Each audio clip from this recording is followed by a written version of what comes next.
अभ्रश्चत्तपदास्त्रीन्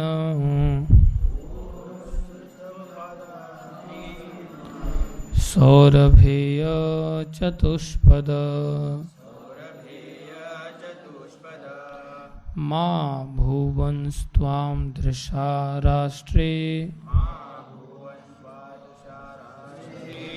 राज्ञां कृष्णानुवर्तिनाम् को अभ्रश्चत्तपदास्त्रीन्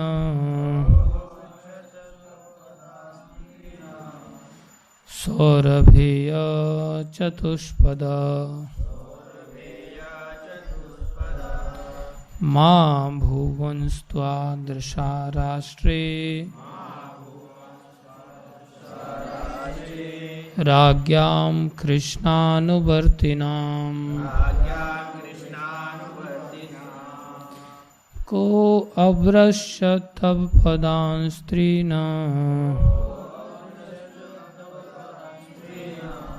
सौरभेय चतुष्पद मा भुवंस्त्वादृशा राष्ट्रे राज्ञां कृष्णानुवर्तिनाम्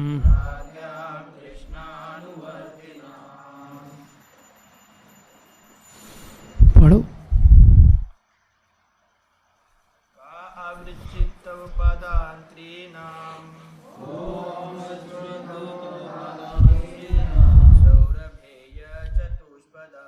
सौरभेय चतुष्पदा मा भुवंस्त्वादृशा राष्ट्रे राज्ञां कृष्णानुवर्तिनाम्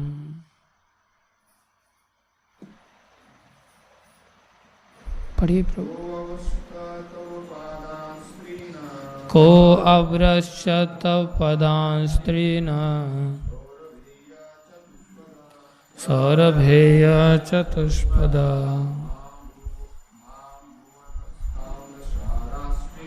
मा भुवंस्त्वां राज्ञां कृष्णानुवर्तिनाम् को अभ्रश्चत्तपदास्त्रीन् सौरभेय चतुष्पदा मा भुवंस्त्वादृशा राष्ट्रे राज्ञां कृष्णानुवर्तिनाम् को अभ्रश्चत्तपदास्त्रीन्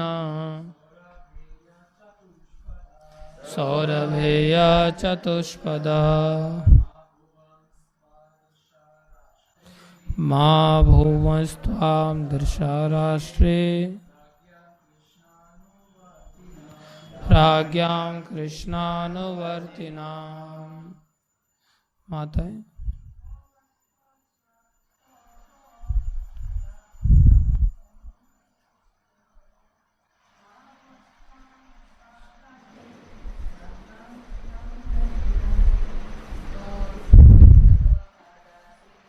को अभ्रश्चत्तपदास्त्रीन्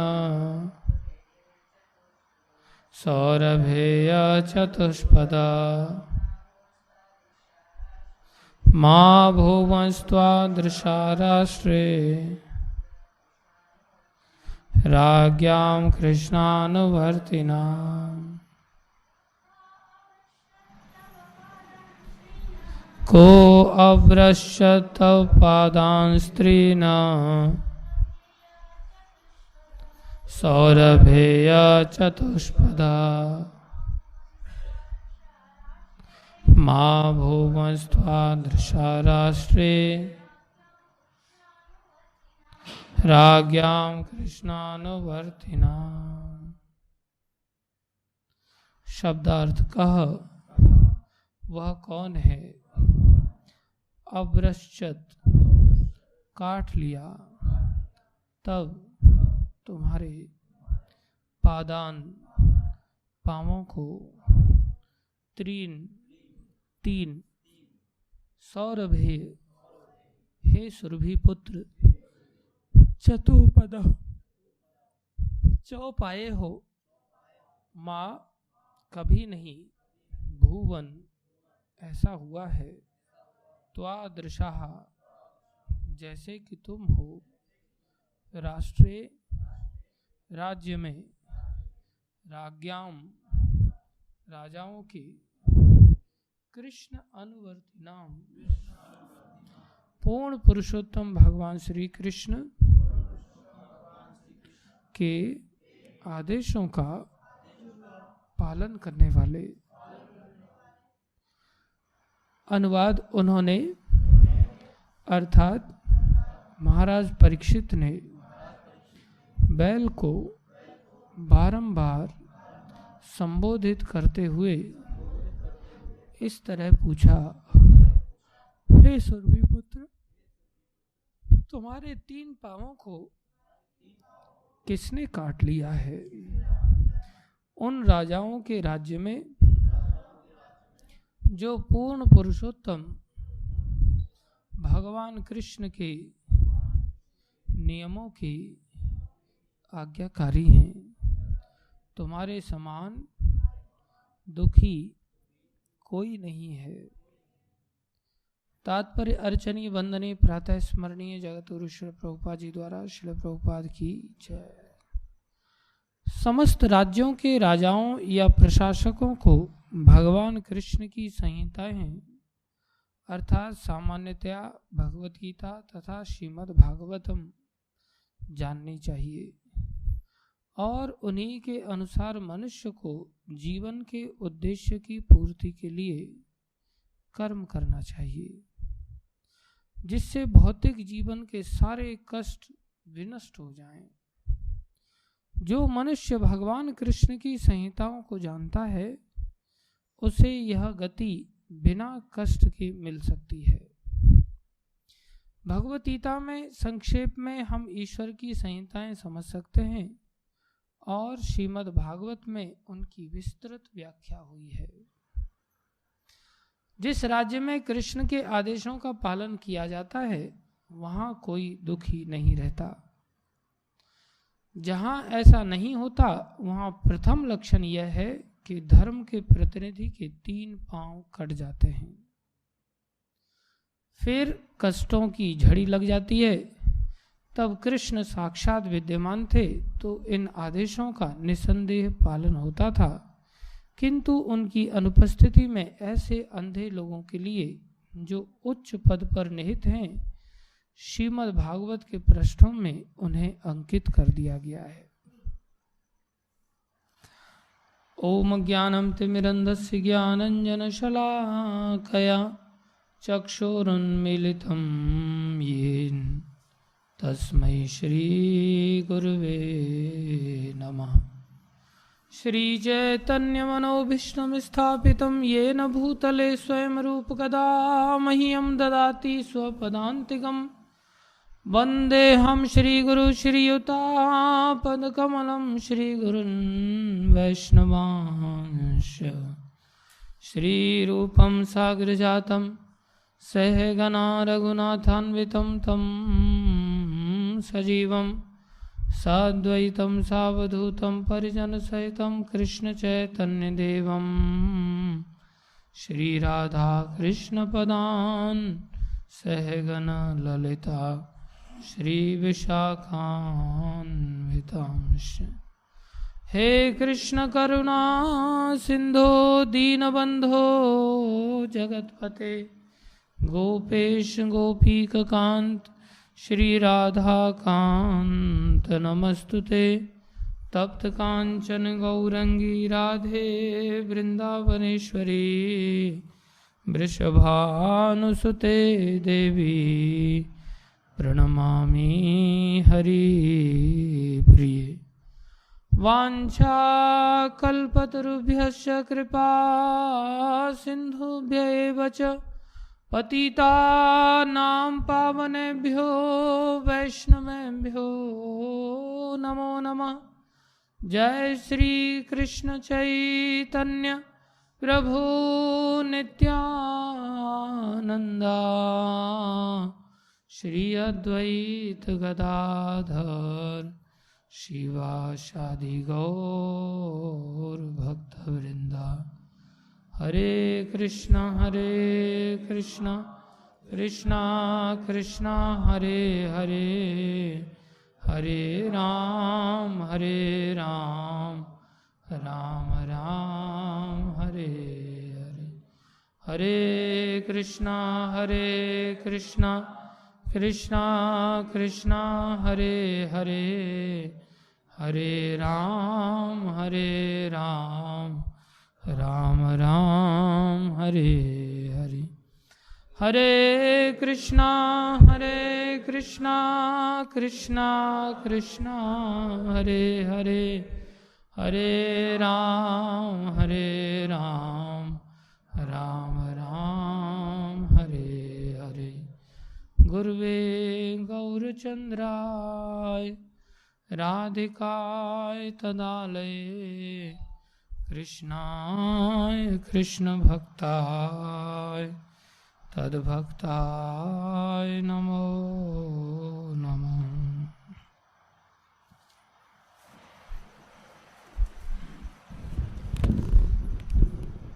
हरे कृष्णा।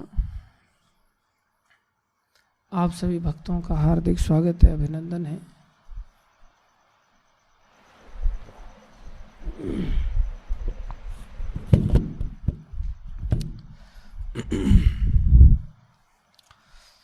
विशेष रूप से सिंगापुर से पधारे राधा कांत प्रभु और उनकी धर्म पत्नी अहिल्या माता जी और अहिल्या माता जी के भ्राताश्री, इनका सभी भक्तों की ओर से मंगल आरती और सुबह के कार्यक्रम में हार्दिक स्वागत है। हरि बोल हरि बोल हरि बोल।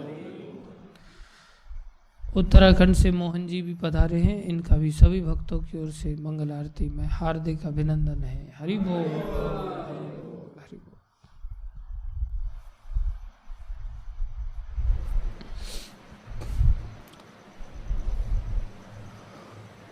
हरे कृष्णा। बहुत विशेष बातों को बड़े सरल और स्पष्ट भाव के साथ प्रभुपाद जी ने कृपा करके बहुत छोटे से अनुवाद में सारी बातों को समझाया है। देखो, जीव मात्र का स्वभाव है दो कार्यों को करना। ये दोनों कार्य अलग अलग नहीं है, एक दूसरे के पूरक हैं। चींटी से लेकर के ब्रह्मा तक सभी इन दो कार्यों में लगे रहते हैं। एक कार्य है दुख की निवृत्ति, अर्थात दुखों से कैसे छुटकारा पाएं, और एक कार्य है सुखों की प्राप्ति, अर्थात सुख की प्राप्ति कैसे हो। तो प्रत्येक प्रयास सुख की प्राप्ति के लिए होता है और प्रत्येक प्रयास दुख की निवृत्ति के लिए होता है। बहुत विशेष एक हमेशा के लिए हम समझ सकते हैं कि अगर ये सिद्धांत हमारे दिमाग में अगर बैठ जाए, बैठना चाहिए, तो हमारा जीवन सफल हो सकता है। विशेष रूप से मनुष्य जीवन सफल हो सकता है, क्योंकि मनुष्य जीवन के लिए ही ये मात्र चर्चा है जो अत्यंत दुर्लभ है, अत्यंत दुर्लभ है। लेकिन ये चर्चा हम बिठा नहीं पाते अपने मस्तिष्क में। बैठ जाए तो बहुत अच्छी बात है। तो जीव मात्र का केवल और केवल यही प्रयास है, लेकिन होता प्रैक्टिकली उल्टा है। सुख से बहुत दूर चला जाता है जीव और दुख के दलदल में फंसता चला जाता है। अनादिकाल से ऐसा होता चला आ रहा है और अनादिकाल के लिए हम इन कर्म के बंधन की श्रृंखलाओं में फंसते चले जाते हैं। जो क्षणिक सुख के साथ लंबे समय के दुख का एक सागर है, समुद्र है, जिसमें हम सभी को विवश होकर के गिरना पड़ता है। दूसरे शब्दों में ये एक ही चीज है, दुख की निवृत्ति का अर्थ ही होता है सुख की प्राप्ति, और सुख की प्राप्ति का भी अर्थ होता है दुख की निवृत्ति। इसलिए दो कार्य नहीं है, कार्य एक ही है, जिसके लिए जीव मात्र स्वभावतः निरंतर लगा रहता है। जीव भगवान श्री कृष्ण का अंश है। अंश होने के कारण भगवान सतचित आनंदमय है, इसलिए जीव भी सतचित आनंदमय अवस्था के लिए निरंतर प्रयासरत रहता है, क्योंकि वो अंश होने के कारण उसी स्वभाव को धारण किए रहता है। ये संसार ऐसे स्वभाव से युक्त नहीं है। ये संसार न तो सत्य है अर्थात सदा रहने वाला नहीं है। ये संसार ज्ञान से भरा हुआ नहीं है। जब ये कहा जाए संसार ज्ञान से भरा हुआ नहीं है, अर्थात संसार में चित्त नहीं है। चिति धातु से चित्त शब्द बनता है। चित्त माने चिति धातु किसी चीज की हमें पता चल जाना, उसको चिति धातु कहते हैं।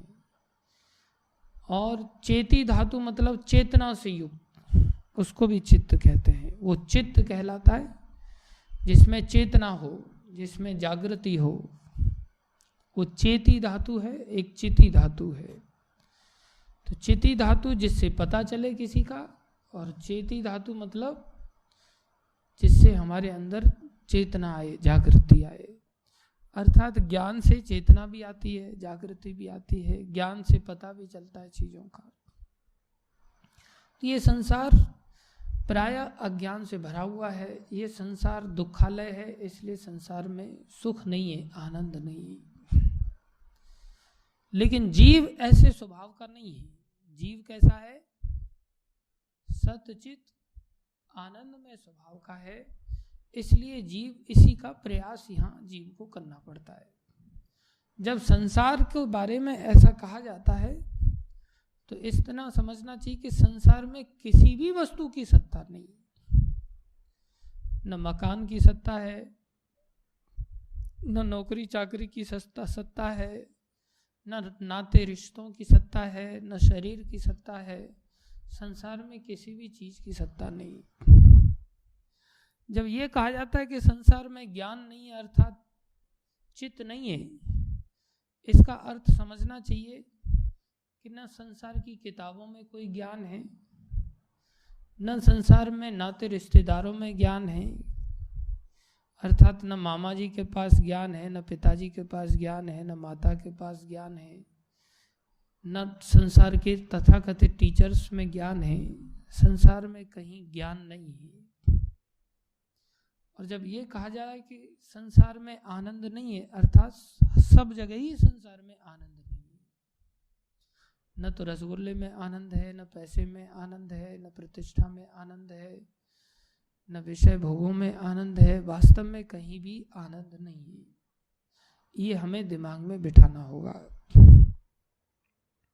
है क्या संसार में? इसके विपरीत है। असत है अर्थात सब टेम्परेरी है। अचित है अर्थात सब अज्ञान में भ्रमित होकर के संसार में जीवन जीने के लिए बाध्य हैं। और निरानंदमय संसार है। तो इतना जब हमें समझ में आया कि हमारा मुख्य रूप से लक्ष्य क्या है, मुख्य रूप से लक्ष्य क्या है जिसके लिए हम स्वभावतः प्रयासरत रहते हैं, सतचित आनंद में मुख्य रूप से आनंद लक्ष्य है। क्योंकि जब सत्ता ही नहीं है तो ज्ञान कहां से आएगा, और जब सत्ता और ज्ञान नहीं है तो आनंद कहां से एग्जिस्ट कर सकता है। इसलिए आनंद का आधार चित्त है, अर्थात ज्ञान है, और ज्ञान जड़ वस्तु में नहीं प्रवेश कर सकता, उसके लिए वस्तु की सत्ता होना आवश्यक है। इसलिए भगवान की जो परिभाषा है, जिसमें ब्रह्म स्वरूप से भगवान की सत्ता है, लेकिन वास्तव में उसमें आनंद नहीं है। परमात्मा स्वरूप में भगवान में सत्ता भी है और चित्त माने ज्ञान भी है, लेकिन आनंद नहीं है। आनंद अब आएगा जिसमें कि भगवान की सत्ता सत और चित्त से परिपूर्ण है, तब भगवान आनंद को प्राप्त हो रहे। वो भगवान स्वरूप है भगवान का, ब्रह्म, परमात्मा और भगवान, सत चित्त। अब आनंद कब आया? जब भक्ति का प्रवेश हुआ क्रियात्मक रूप से। इसलिए संसार में बिना सत्ता के, बिना चित्त के आनंद का संभावना होना ही नहीं, संभव नहीं। आनंद संभव है केवल इनके आधार पर ही। इसलिए लक्ष्य क्या बना जीव का? आनंद की प्राप्ति, जीव का ये लक्ष्य बना। अब जब हमारा ये लक्ष्य है तो इसमें दुख की निवृत्ति भी आ गई और सुख की प्राप्ति भी आ गई। अब ये हो कैसे? जब संसार में है ही नहीं सत्ता, संसार में किसी के पास ज्ञान है ही नहीं, संसार में दुखालय है, तो संसार में आनंद है ही नहीं, तो हम संसार के द्वारा इस लक्ष्य की आपूर्ति नहीं कर सकते, किसी भी तरह से नहीं कर सकते। तो कैसे संभव है? एकमात्र उपाय है जब हम कृष्ण अनुवर्तिन बन जाएं। कैसे बन जाएं? कृष्ण अनुवर्तिनः, अर्थात कृष्ण अनुवर्तिन बनने मात्र से वो व्यक्ति स्वयं आनंद को प्राप्त कर सकता है, और उसके अंतर्गत अगर कोई होगा तो वो भी अपने आप आनंदित हो जाएगा। सारे दुखों का निराकरण उसका केवल और केवल एक रास्ते से हो सकता है। क्या है वो उपाय? कृष्ण अनुवर्तिनः। क्या है उपाय? कृष्ण अनुवर्तिनः। केवल कृष्ण के अनुसार जीवन जीने से, केवल कृष्ण के अनुसार जीवन जीने से सारी समस्याओं का अंत हो सकता है और सारे आनंदों की प्राप्ति हो सकती है। अब बोले कृष्ण अनुवर्तिन बनने के लिए क्या करना पड़ेगा? कृष्ण अनुवर्तिन बनने के लिए कृष्ण की आज्ञा का पालन करना पड़ेगा, कृष्ण के अनुसार जीवन जीना पड़ेगा। अब कृष्ण आदेश दें, जैसे अर्जुन को आदेश देते थे भाई ये करो ये करो ये करो, तो बहुत बढ़िया है, आसान है। अब हमारे सामने तो कृष्ण है नहीं, तो फिर हमें कैसे पता चले कि क्या करना चाहिए? बोले वही आदेश उनके भगवत गीता में निहित है। क्या है? भगवत गीता के अंदर सारे के सारे आदेश अंदर समाविष्ट हैं। बोले समझ में नहीं आते वो आदेश, तो क्या करना है? बोले उन आदेशों को और खोल करके दिया गया है, विस्तृत रूप से समझाया गया है, उदाहरणों के साथ दिया गया है। वो किस में दिया गया है? श्रीमद् भागवत के अंदर। और अगर विस्तार से देखना है तो आचार्यों की कमेंट्रीज है उस पर, और खोल दिया गया है उसको। तो क्या करना है फिर? केवल और केवल एक ही शिक्षा है, केवल और केवल एक ही शिक्षा है। उसको कहते हैं शास्त्रो एकम देवकी पुत्र गीतम। शंकराचार्य ने भी ये कहा, एकमात्र आदेश का पालन करो। ना किसी बॉस का आदेश पालन करने की जरूरत है, ना पत्नी के आदेश की पालन करने की जरूरत है, ना माँ के, ना बाप के, न बंधु के, न नातेदार के, न रिश्तेदार के, किसी के नहीं। केवल और केवल एक आदेश, वो क्या है? भगवान श्री कृष्ण के गीता के अंदर जो आदेश है। भगवान श्री कृष्ण के गीता के अंदर जो आदेश हैं, तो क्या पढ़ाई पढ़ें फिर? क्या पढ़ाई पढ़ें? क्या पढ़ाई पढ़ें? केवल भगवद्गीता पढ़ें बस। और क्या पढ़ने के लिए दूसरों को कहें? भगवद्गीता पढ़ो। ये नहीं हम भक्त बन गए, बोले हम गीता पढ़ेंगे, बोले हमारे बच्चे संसारी पढ़ाई पढ़ेंगे। तो तुम्हें क्या समझ में आया? तुमने अपने निर्भर लोगों को दूसरी पढ़ाई में धकेल दिया, तो तुमने उनको गर्त में धकेल दिया, उनको दुख में धकेल दिया। तुम उनसे प्रेम कहाँ कर रहे हो? प्रायः संसार में सब लोगों का यही व्यवहार देखने में आता है। किसी से भी पूछो भाई क्या कर रहे हो, बोले भजन साधन करने की चेष्टा कर रहे हैं। हमारे बच्चे पढ़ाई लिखाई कर रहे हैं। तो बच्चों को कौन सी ऐसी जरूरी पढ़ाई पढ़ा रहे हो भाई जो इससे बढ़कर है? लेकिन ये बात दिमाग में घुसती नहीं। स्पष्ट रूप से प्रभुपाद जी यहाँ बता रहे हैं, बहुत विशेष बात बता रहे हैं। भगवान कृष्ण की संहिताएं सामान्यतः भगवती तथा श्रीमद् भागवत जाननी चाहिए और उन्हीं के अनुसार मनुष्य को जीवन के उद्देश्य की पूर्ति के लिए कर्म करना चाहिए। क्या होगा इससे? जिससे भौतिक जीवन के सारे कष्ट विनष्ट हो जाए। सारे कष्ट में रोटी पानी भी आ गई, मकान दुकान भी आ गया, कपड़ा लत्ता भी आ गया, गाड़ी घोड़ा भी आ गया, मान प्रतिष्ठा भी आ गई, सारे कष्टों से उसको निवारण का रास्ता मिल गया। सिर्फ क्या करने से? क्या करने से? भगवत गीता का अध्ययन करके, उन आदेशों को समझ करके, धारण करके, उसके अनुसार जीवन जीने से। नहीं समझ में आए भगवत गीता तो क्या आश्रय ले लो? भागवतम का आश्रय ले लो। तो प्रतिदिन व्यक्ति को केवल और केवल दो ही चीजें पढ़ने का प्रयास करे। क्या? गीता और भागवत प्रतिदिन।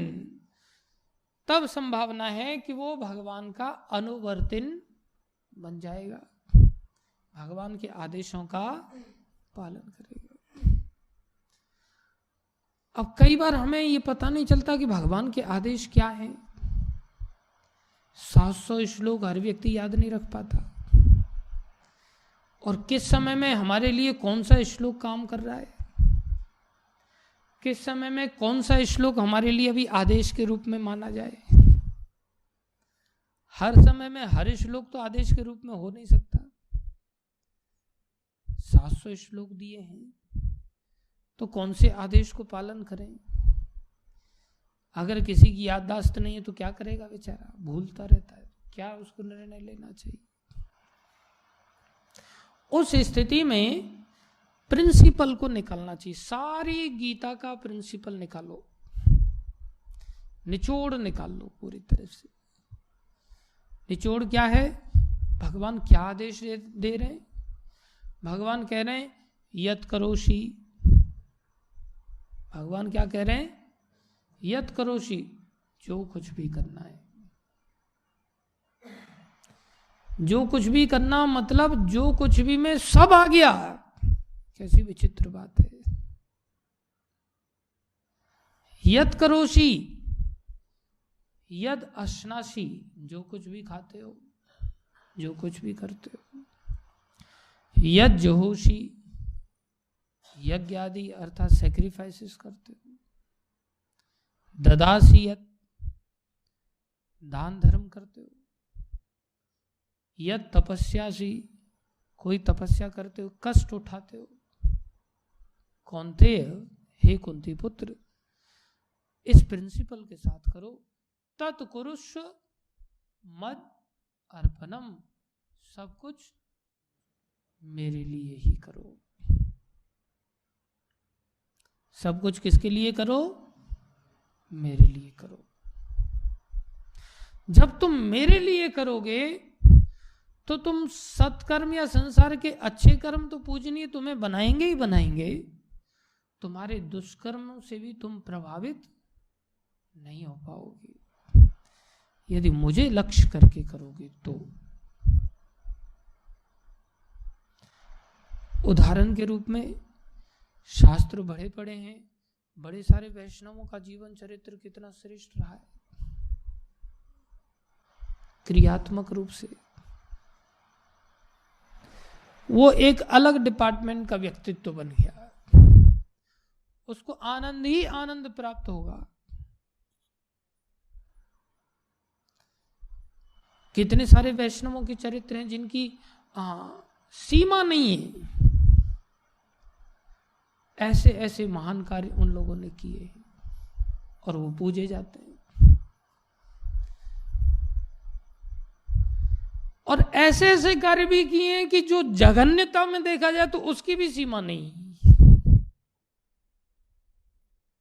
अगर उनको दुष्कर्मों की दृष्टि से देखा जाए तो ऐसे ऐसे भक्तों ने कर्म किए हैं कि उसकी भी कोई सीमा नहीं।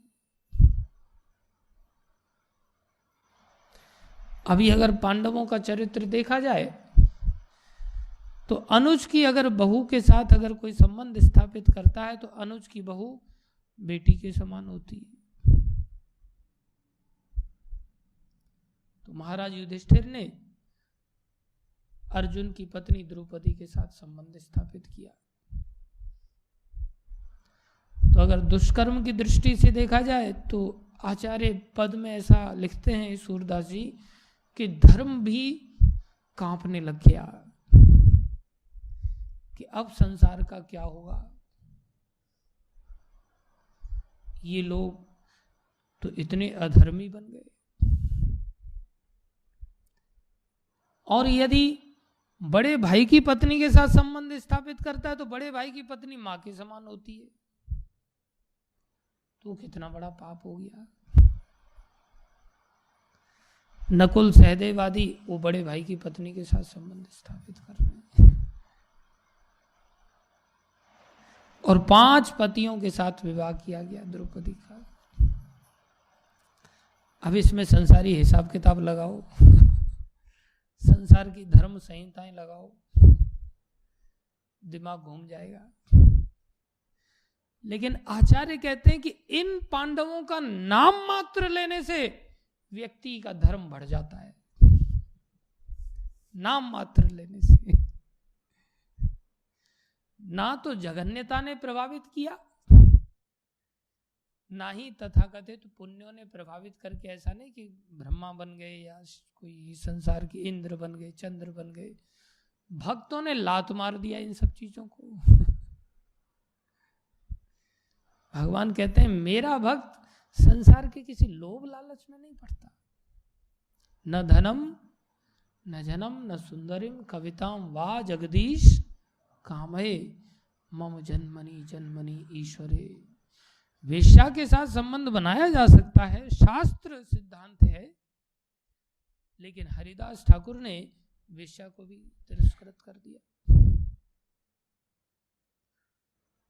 और इतनी महानता को सिद्ध किया। अर्जुन जब स्वर्ग लोक में जाते हैं वहां उर्वशी उनके सामने प्रपोजल रखती है, वो उर्वशी को माता कह के संबोधन कर देते हैं, ठुकरा देते हैं। जबकि देवलोक की वो अप्सराएं हैं, वेश्याएं हैं, एक प्रकार से वहां दोष नहीं लगता, ठुकराने पर दोष जरूर लगता है। इसलिए उनको श्राप सहना पड़ा, नहीं तो देवराज इंद्र उल्टा उन्हीं को श्राप दे देते। ये क्षत्रिय थे, ठुकराना नहीं चाहिए, लेकिन ठुकराया और नपुंसकता का श्राप भी स्वीकार कर लिया। लेकिन वो सब वरदान बन गया, कष्टकारक नहीं हुआ, कष्टों का निवारण करने का एक माध्यम बन गया। ये भक्तों की पहचान होती है। इसलिए भक्ति मार्ग में आने पर ना तो उसके लिए कोई पुण्य कर्म करने के लिए रह जाता है, ना ही उसके लिए कोई पाप कर्म निर्धारित होता है। भक्ति मार्ग में रत व्यक्ति के लिए एकमात्र सिद्धांत है कि उसको किसके लिए जीवन जीना चाहिए? कृष्ण के लिए जीवन जीना चाहिए। लेकिन ये कृष्ण के लिए ऐसा जीवन चुटकी बजाने से एकदम से नहीं हो सकता, उसको अभ्यास करना पड़ेगा। क्या करना पड़ेगा? अभ्यास करना पड़ेगा। अर्थात पांडवों ने जो विवाह आदि किया स्वेच्छा के भोगों की तृप्ति के लिए नहीं किया। किस लिए किया? आदेश का पालन करते हुए किया। तो कई बार हमें उस प्रकार का आदेश का, अब ये सिद्धांत निकल के आया कि जीवन में हमें किसके लिए जीवन जीना है? कृष्ण के लिए जीवन। फिर संसार में कोई मरे गिरे प्रसन्न हो नहीं हो, कोई चिंता की बात। संसार में हमें सम्मान मिले अपमान मिले, लाभ मिले हानि मिले, सुख मिले दुख मिले, संसारी दृष्टि से कैसी भी परिस्थिति हो, हमारा लक्ष्य एकमात्र होना चाहिए। क्या? कृष्ण कैसे प्रसन्न हो, दैट्स ऑल। कृष्ण कैसे प्रसन्न होंगे? कृष्ण अनुवर्तिन बनने से हमारी सारी समस्याओं का समाधान हो जाएगा। कृष्ण अनुवर्तिन कैसे बनेंगे? जब हम गीता के अनुसार जीवन जिएंगे। गीता को और अच्छी तरह से समझना होगा तो क्या करना पड़ेगा? भागवत का आश्रय लेना पड़ेगा। अर्थात गीता भागवत के अनुसार जीवन जियो, इसके अतिरिक्त और कुछ इधर उधर भटकने की आवश्यकता ही नहीं रह जाती। कोई कंफ्यूजन होने की आवश्यकता ही नहीं, कुछ भी करने की जरूरत नहीं। एकमात्र आश्रय गीता भागवत का और उसके अनुसार जीवन जीना कृष्ण अनुवर्तिन कहते हैं। अब उसमें क्या करना पड़ेगा? बोले सार निकालो। सार क्या है? कृष्ण के लिए जीवन जीना। सार क्या है? यत् करोषि यदश्नासि यज्जुहोषि ददासि यत् तपस्यासि कौन्तेय तत्कुरुष्व मद अर्पणम। और सार क्या है? सर्वधर्मान परित्यज्य। धर्म माने कर्तव्य।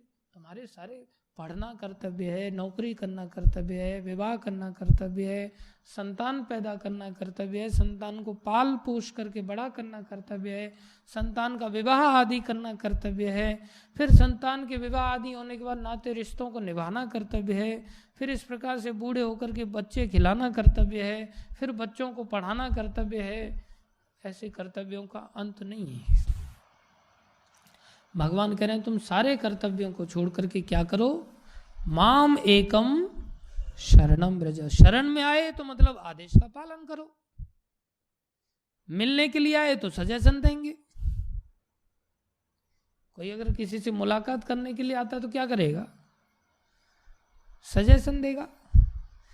और अगर कोई दर्शनार्थी आया है, नाते रिश्तेदारी निभाने के लिए आया तो गिफ्ट वगैरह ला करके देगा।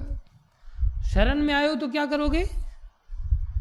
आदेश का पालन करोगे। माम एकम शरणम व्रज। फिर तुम पापी भी क्यों नहीं हो? अहम त्वाम सर्व पापेभ्यो।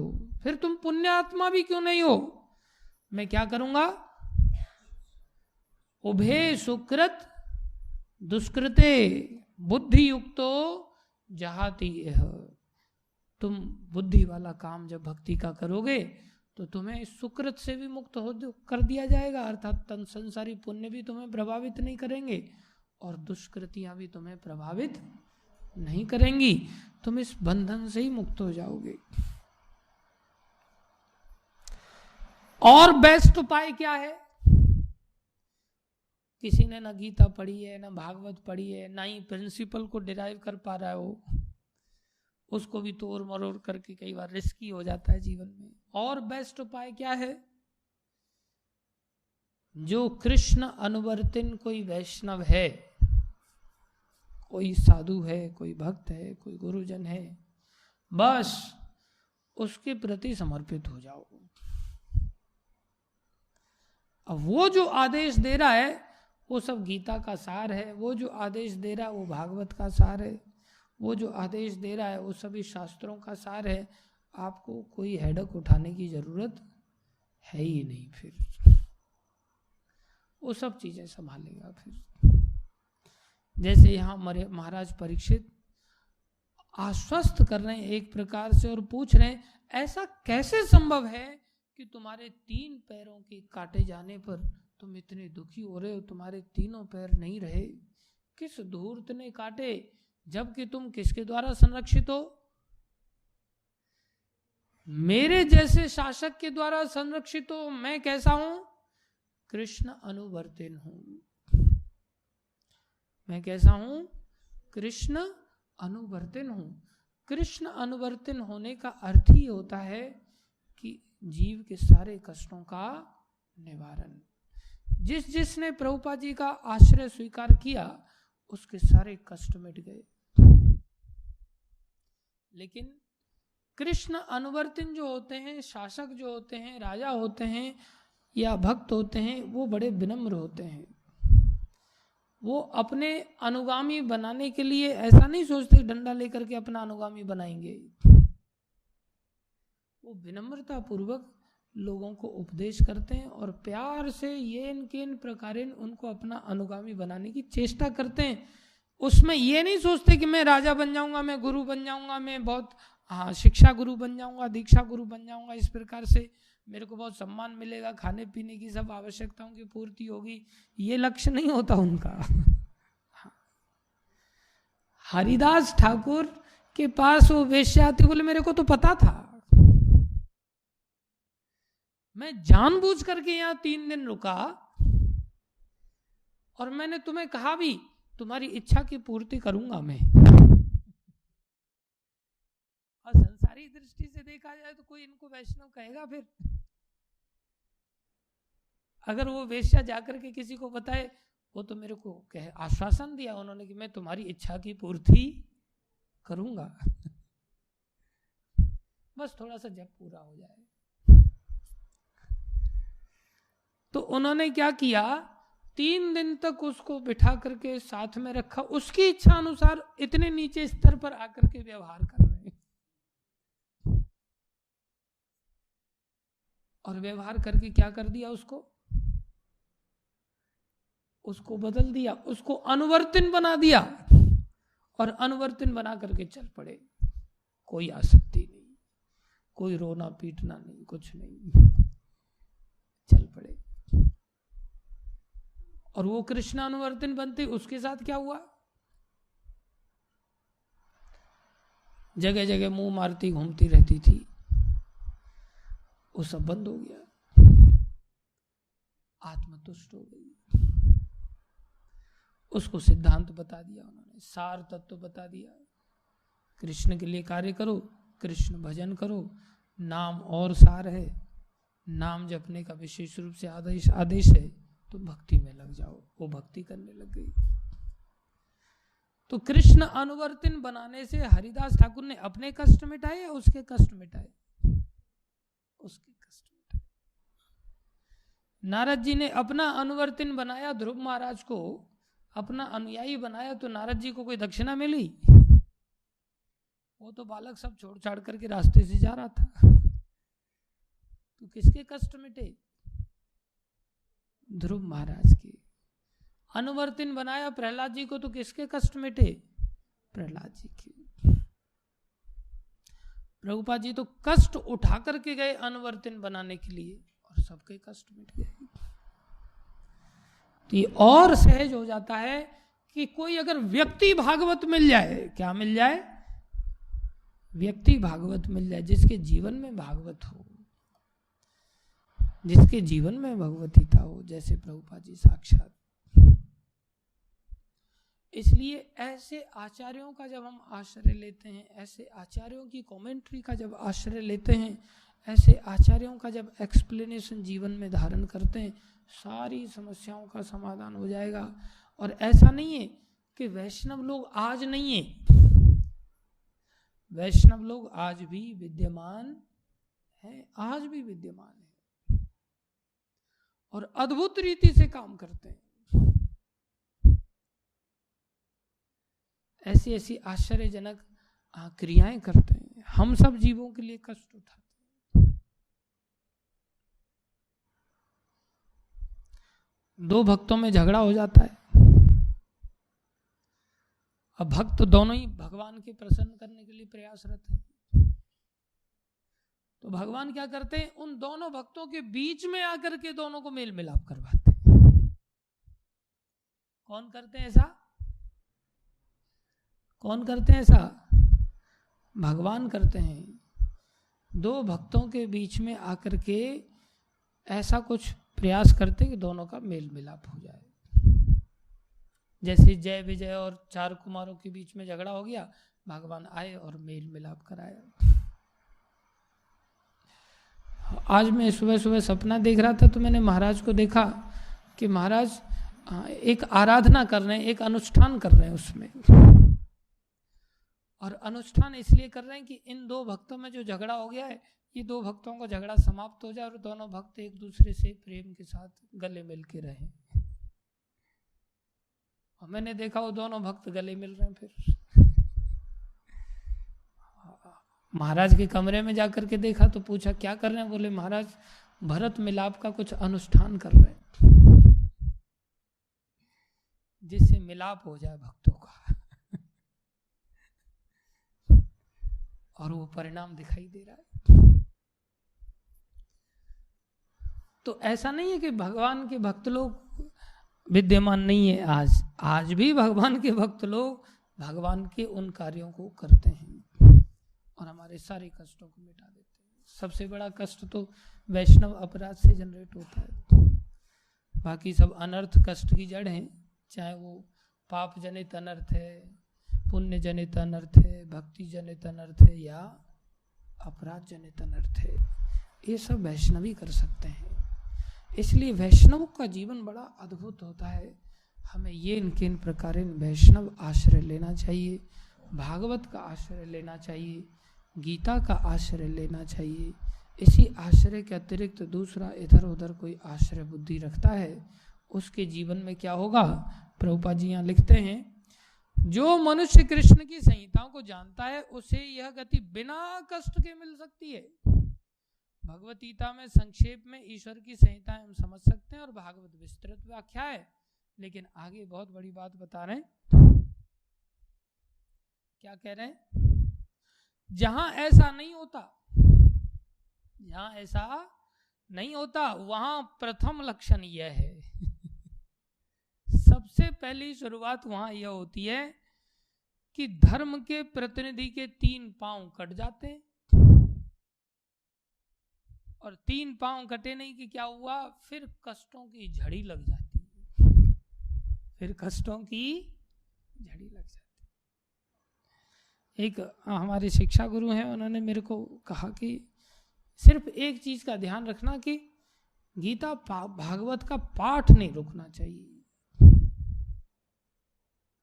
गीता भागवत का पाठ नहीं रुकना चाहिए, एवरीडे नित्य होना चाहिए। और जहां ये नित्यता जाएगी वहीं समस्याएं पैदा होने लग जाएंगी।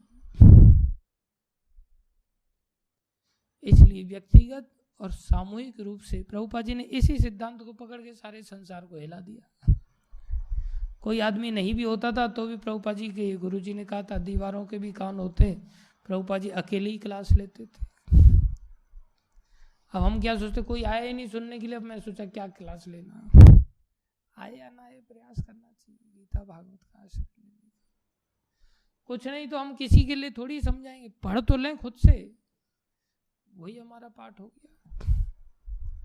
उसी से उस स्थान की शुद्धता बन जाएगी और उस स्थान के कष्टों का हरण चालू हो जाएगा अपने आप, पढ़ने मात्र से। ये इतना पुण्यशाली है। इसलिए 2 ग्रंथ बड़े अद्भुत ग्रंथ हैं, इनको जितना हो जीवन में समझना चाहिए। इसी पढ़ाई को पढ़ना चाहिए। इसके अतिरिक्त संसार में हम जो कुछ भी सत्यचित आनंद का प्रयास कर रहे हैं वो कोरा परिश्रम है और वो पशुवत जीवन है, मन माना जीवन है। उससे कोई कष्टों का निवारण होने वाला नहीं। धन्यवाद भागवत का श्रवण करने के लिए आप सभी भक्तों का। कोई प्रश्न है किसी का तो पूछ सकते हैं। कोई प्रश्न है?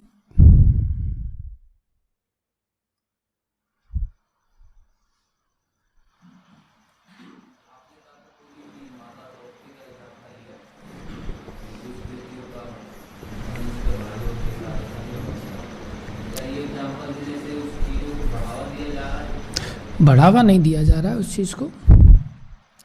एग्जाम्पल लेने से वैष्णव सत्ता का जो सिद्धांत है वो पुष्ट किया जा रहा है।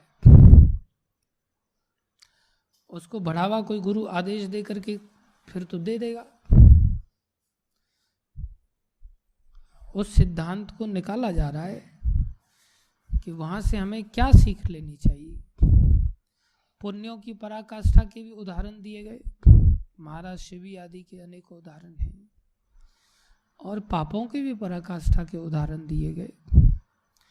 जो वैष्णवता है वो आदेश पर पालन जब करती है तो इन सब चीजों से वो व्यक्ति प्रभावित नहीं होता। इस चीज को बढ़ावा दिया जा रहा है, वैष्णवता को बढ़ावा दिया जा रहा है, वैष्णवता की महिमा का महिमा मंडन किया जा रहा है। उसको बढ़ावा दिया जाता तो धर्म कांपता क्यों? धर्म कांप गया अर्थात धर्म नष्ट हो रहा है, लेकिन उन्हीं लोगों के द्वारा नाम उच्चारण करने से धर्म की वृद्धि हो गई। तो धर्म कांपा कार्यों से तो धर्म में ग्लानि होगी,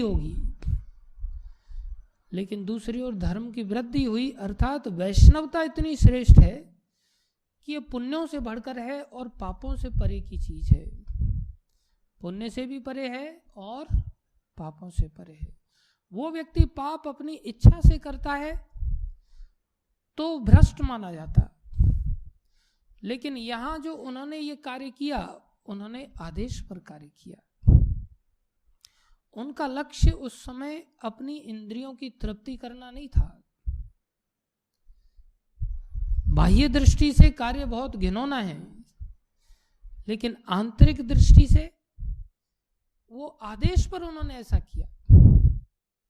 वो तो सारे के सारे सन्यासी बनने के लिए तैयार थे, वो विषयी नहीं थे, लेकिन संसार कैसे समझे इस बात को? अब आदेश की दृष्टि से हरिदास ठाकुर वेश्या का समागम कर रहे हैं, एक प्रकार से 3 दिन उसके साथ उठ रहे हैं, बैठ रहे हैं, वार्ता कर रहे हैं एक प्रकार से, या वो उनके पास उठ बैठ रही है। वो चाहते तो स्थान छोड़ के जा सकते थे, लेकिन उनका लक्ष्य अलग है। कृष्णदास जी मंदिर में वेश्या लेकर के आ गए तो क्या बढ़ावा दिया जा रहा है? नहीं। क्या चीज को केंद्रित, क्या चीज को लक्ष्य करके बातों को समझाया जा रहा है, वो हमें समझना चाहिए। बढ़ावा दिया जाता तो हाँ, उर्वशी को भी वो स्वीकार कर लेते, लेकिन नहीं किया। इसलिए वैष्णवों को हम नहीं समझ पाते। वैष्णवता को बढ़ावा दिया जा रहा है कि हमें क्या बनना चाहिए, येन केन प्रकारेण वैष्णव बनना चाहिए। अभी देशकाल परिस्थितियां तरह तरह की होती हैं। व्यक्तिगत तौर से एक घटना घटी जिसमें कि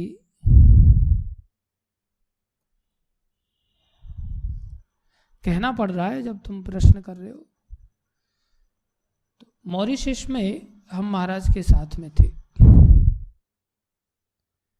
तो मॉरिशस में जब महाराज के साथ थे तो माता जी भी साथ में रहते हैं, कुंती माता, जहां उनको सुविधा मिल जाती। तो कुछ लोग गलत दृष्टि से देखते, तो कुछ लोगों ने माता जी के साथ में, एक रशियन व्यक्ति आया तो उसने पहले भक्त बन के आया तो हमारे साथ रहने लग गया। फिर उसने महाराज के साथ में कुछ फोटोज खींच लिए माता जी के और उसको वायरल कर दिया। कुछ लोग वैष्णव अपराध के लिए ही बने होते संसार में। तो एक व्यक्ति था, अभी उसने रिसेंटली शरीर छोड़ दिया कोरोना से, बाकी हट्टा कट्टा था। इस्कॉन का पूरा इतिहास निकाल करके हर व्यक्ति को उसने क्रिटिसाइज किया है। थोड़ा जाड़ा था, हनुमान नाम था उसका, हनुमान दास अपने आप को कहता था। तो उसने लेक्चर दे दिया उसके ऊपर, वो लेक्चर वायरल हुआ। तो फिर महाराज ने हम लोगों को पूछा, भाई तुम लोग कैसा सोचते हो, लिख के दो। तो सब लोगों ने लिख के दिया। अच्छा, सब लोगों ने लिख के दिया तो एक भक्त ने लिखने में थोड़ी देर लगा दी। तो जब लिखने में देर लगा दी तो थोड़ा उसकी शिकायत एक प्रकार से लग गई और उसको काफी समय तक महाराज की झाड़ सहनी पड़ी और उल्टा उसको लंबे समय का गैप हो गया महाराज के साथ आदान प्रदान में। तो इस दृष्टि से कोई कहे तो कह सकता है महाराज बढ़ावा दे रहे हैं क्या। अगर इस दृष्टिकोण से देखा जाए तो कोई व्यक्ति कह सकता है कि महाराज बढ़ावा दे रहे हैं। महाराज बढ़ावा नहीं दे रहे हैं, महाराज वैष्णवता को पुष्ट कर रहे हैं कि वैष्णवता को समझने के लिए तुम्हें भी वैष्णव बनना पड़ेगा, तब तुम वैष्णवता को समझ सकते। हरिपाल जी की कथा सुनाई जाए और कहा जाए कि चोरी की उन्होंने, तो क्या चोरी को बढ़ावा दिया जा रहा है? बोले नहीं। कृष्ण के लिए कार्य करने को लेकर के कहा जा रहा है। उन्होंने मरी हुई स्त्री से गहने उतार लिए, उस स्त्री के शरीर को स्पर्श किया, तो क्या स्पर्श करने को बढ़ावा दिया जा रहा है? नहीं। वैष्णवता बड़ी अद्भुत है। वैष्णवता की इसलिए सीमा नहीं और इसमें बहुत सहन करना पड़ता है। इसकी इतनी परीक्षाएं होती हैं व्यक्ति की, लेकिन व्यक्ति को आगे बढ़ना पड़ेगा। मीराबाई है तो मीराबाई ने त्याग कर दिया और जाकर के वैष्णवों की गोद में बैठ जाती थी और उनकी खूब निंदा होती थी। लेकिन उन्होंने क्या भजन गाया? ये भजन गाना हमारे लिए बहुत सहज है। कोई मोहे निंदो कोई मोहे बंदो, कोई मेरी निंदा करो या कोई मेरी वंदना करो, बोले मुझे इससे कोई फर्क नहीं पड़ता। ये छोटी बात है। ये दूसरे के बातों को गाना बहुत सहज है, लेकिन समय समय पर भक्तों की निंदा भी होती है, समय समय पर भक्तों की वंदना भी होती है। इसका ये अर्थ नहीं है कि भक्तों को निंदनीय काम करना चाहिए, लेकिन लोग उसको निंदा की दृष्टि से ले लेते हैं, तो फिर लोगों की जैसी दृष्टि है वो तो उसी दृष्टि से देखेंगे ना। वो दूसरी दृष्टि उनकी काम ही नहीं करती। तो कोई व्यक्ति स्टेटमेंट पास करने में उसको देर कितनी लगती, तो उनकी सास इसने तो नाक कटा दिया, ये तो वेश्या बन गई। तो उस समय जिस व्यक्ति के सामने जो वैष्णव है उसको अगर ऐसा कहा जाए और वो ऐसा है नहीं, तो उसको कितना पिंच करता होगा। वो घटना घटित हो गई, अब हम आश्वस्त हैं कि हाँ भाई मीराबाई ऐसी नहीं थी। अब आश्वस्त हैं क्योंकि उनकी ऐसी घटनाएं आगे चल के चमत्कार हुए, उन्होंने भगवत प्राप्ति की। जब तक समाज में ये बातें नहीं फैली थी तब तक तो दूसरे लोग भी उनको निंदा की दृष्टि से देखते ही थे ना, कई सारे, और कई सारे उनको मारने का प्रयास में सहायक भी बनते थे। उनका एक समूह बन गया था, लेकिन वो परवाह नहीं करती थी। तो ऐसी वैष्णवता जिसमें कि ये सब सहन करना पड़ता है, इसलिए तो तृणादपि सुनिचेन तरुरपि सहिष्णुना, जिसमें अपने ही लोग इतने बड़े दुश्मन बन जाते हैं, इतने बड़े दुश्मन बन जाते हैं कि मीराबाई का सारा परिवार ही उनका दुश्मन बन गया। केवल उनका पति ने उनको समझा था, बाकी तो न देवर ने समझा, न ससुर ने समझा, न सास ने समझा, किसी और ने समझा ही नहीं। पांडवों को किसने समझा था? कर्ण भी अपमान करता था, दूसरे लोग भी अपमान करते थे, पितामह भीष्म आदि 2-4 लोग समझते थे। कृष्ण को किसने समझा था? 2-4 लोगों ने समझा था। इसलिए सहन करना इतना सहज नहीं होता, ये करना पड़ता है। वैष्णवता में ये सब चीजें आपके सामने आएंगी ही आएंगी। अवश्य आएंगी। अगर हम गलत होंगे तो सावधान करने के लिए उसके परिणाम आएंगे ही आएंगे, सही भी होंगे तो हमें सहन करने के लिए, परीक्षा के लिए सब चीजें आएंगी, निश्चित आएंगी। हमें वैष्णवता का आश्रय लेना चाहिए। सिद्धांत है गीता भागवत का आश्रय लो। गीता भागवत के जो व्यक्तित्व हैं, जैसे प्रभुपाद जी हैं, ऐसे वैष्णवों का आश्रय लो। संसार में किसी ऐसे वैष्णव का आश्रय मत लो जो डाउटफुल है। प्रभुपाद जी का आश्रय बिना डाउट के ले सकते हैं, गुरुजनों का आश्रय बिना डाउट के ले सकते, पूर्ववर्ती आचार्यों का आश्रय बिना डाउट के ले सकते। ये नहीं ये व्यक्ति ऐसा निकला इसलिए अब ये तो इसी मार्ग का बढ़ावा मिलेगा इसलिए अब भक्ति छोड़ देंगे, नहीं। आचार्यों ने जो भक्ति को दिया है वो सिद्धांत गीता भागवत में, उसको कैसे छोड़ सकते? उसको तुम व्यक्तिगत रूप से अपने जीवन में अपनाओ तो सही, इसलिए अपनाना चाहिए। वैष्णवता को पुष्ट किया जाता है।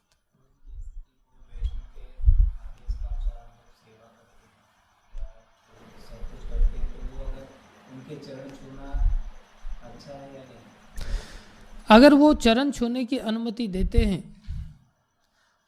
तो अच्छी बात है, अगर नहीं देते तो बिल्कुल नहीं छूना चाहिए। अगर वो हमारे चरण छूने से दुखी होते हैं तो एक अपराध है, वो ठीक नहीं है। बाकी अगर हम अनुगत्य में नहीं रह रहे हैं तो कोई बड़ा वैष्णव है वो तो कुछ भी कर सकता है, उसकी इच्छा है, क्या कर रहा है। छोटे वैष्णव को बड़े का सम्मान करना चाहिए। नहीं, अगर वो आदेश देता है या प्रसन्न होता है छुआने में तो, अगर दुखी होता है तो नहीं।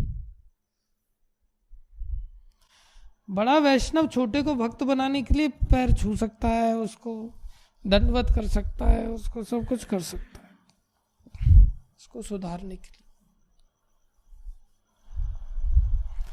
ठीक है, और कोई प्रश्न?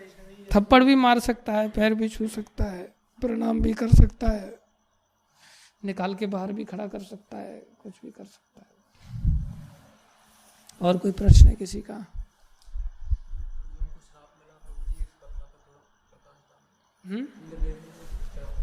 इंद्रदेव ने श्राप दिया, किसको दिया? अर्जुन को, उर्वशी वाला। अच्छा, प्रकाश डालना है उस पर। कथा ऐसी थी कि यहाँ से दिव्यास्त्र लेने के लिए इंद्रदेव के पास गए थे अर्जुन, युद्ध से पहले। तो उस समय वो सभा में बैठे हुए थे, तो उनकी सुंदरता को देख करके उर्वशी उन पर मोहित हो गई। सारे देवता उर्वशी के ऊपर मोहित रहते, उर्वशी उनके ऊपर मोहित हो गई। तो उसने उनके सामने संबंध के लिए प्रस्ताव रखा। तो अर्जुन ने कहा, आप मेरी माता के समान है, मैं ऐसा कैसे कर सकता हूँ। उन्होंने मना कर दिया। फिर उर्वशी ने उनको श्राप दे दिया, तुम नपुंसक बन जाओ। इंद्र को पता चला, इंद्र ने कहा इस श्राप की अवधि कम करो, मात्र 1 वर्ष की कर दो। तो 1 वर्ष की हो गई, तो उनको अज्ञातवास में वो काम आया, तो वो श्राप वरदान बन गया। तो वो श्राप था। हाँ, पहले ही चले गए थे। ठीक है, और कोई प्रश्न है?